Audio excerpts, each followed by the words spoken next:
సూర్య హీరోగా, వెంకీ అట్లూరి దర్శకత్వంలో వచ్చిన విశ్వనాథ్ అండ్ సన్స్ ఎలా ఉంది?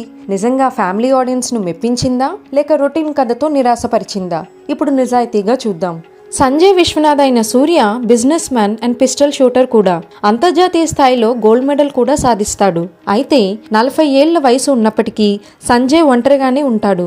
అతని తల్లి అయిన రాధిక పెళ్లి చేసుకోమని బలవంతం చేస్తూ ఉంటుంది. తల్లి కోసం సంజయ్ సరోగసీ ద్వారా బాబుకు జన్మని ఇస్తాడు. అనంతరం జరిగిన కొన్ని నాటకీయ పరిణామాల నేపథ్యంలో తన కుమారుడి బాధ్యతలను ఎలా చూసుకున్నాడు? ఈ క్రమంలో కొడుకుకు బోన్ మ్యారో ట్రాన్స్ప్లాంట్ అవసరం కావడంతో మమితా బైజు సంజయ్ జీవితంలోకి ఎలా ఎంట్రీ ఇచ్చింది? అసలు ఆమె ఎవరు? 22 ఏళ్ల మ్యాడీ 40 ఏళ్ల సంజయ్తో ఎలా ప్రేమలో పడింది? తన ప్రేమను మ్యాడీ సంజయ్కు చెప్పిన తర్వాత వారి జీవితాల్లో ఎలాంటి పరిణామాలు చోటు చేసుకున్నాయి? అసలు సంజయ్ మ్యాడీ ప్రేమను ఒప్పుకున్నాడా లేదా అనేది మిగిలిన కథ. సినిమా మొదటి భాగం సరదాగా వేగంగా సాగుతుంది. సూర్య, మమితా బైజు మధ్య వచ్చే కామెడీ సన్నివేశాలు, రాధికతో కూడిన కుటుంబ సన్నివేశాలు బాగా వర్కౌట్ అయ్యాయి. ముఖ్యంగా సూర్య తన స్టార్ ఇమేజ్ ను పక్కన పెట్టి పాత్రకు తగ్గట్టుగా చాలా సహజంగా నటించారు. బిజినెస్ మ్యాన్ గా స్టైల్, కొడుకుగా బాధ్యత, తండ్రిగా ప్రేమ, ఈ 3 కోణాలను చక్కగా చూపించారు. మమితా బైజు ఈ సినిమాకు ప్రధాన ఆకర్షణ. మ్యాడీ పాత్రలో చలాకీతనం, కామెడీ, ఎమోషన్ అన్నిటినీ సహజంగా చేసింది. సూర్యతో ఆమె కెమిస్ట్రీ కూడా బాగుంది.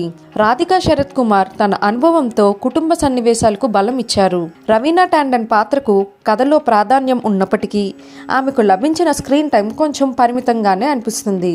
సినిమాకు ప్రధాన సమస్య రెండో భాగం. మొదటి భాగంలో ఉన్న సరదా తగ్గిపోయి కథ ఒక్కసారిగా ఎక్కువ ఎమోషనల్గా మారుతుంది. కొన్ని సన్నివేశాలు సాగదీసినట్లు అనిపిస్తాయి. తర్వాత ఏం జరుగుతుందో ముందుగానే ఊహించగలిగే రొటీన్ మూమెంట్స్ కూడా ఉన్నాయి. వయసు వ్యత్యాసం, సరోగసి వంటి విషయాలను దర్శకుడు పెద్ద వివాదంగా మార్చకుండా పరిణతితో చూపించడం బాగుంది. అయితే కొన్ని కుటుంబ సంబంధాలను సమర్థించిన విధానం ప్రేక్షకులందరికీ నచ్చకపోవచ్చు.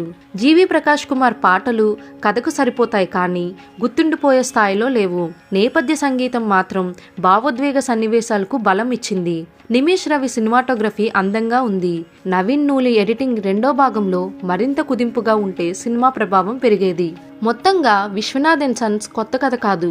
కథలో కొత్తదనం తక్కువగా ఉన్నప్పటికీ సూర్య, మమితా బైజు, రాధిక నటన సినిమాను నిలబెట్టాయి.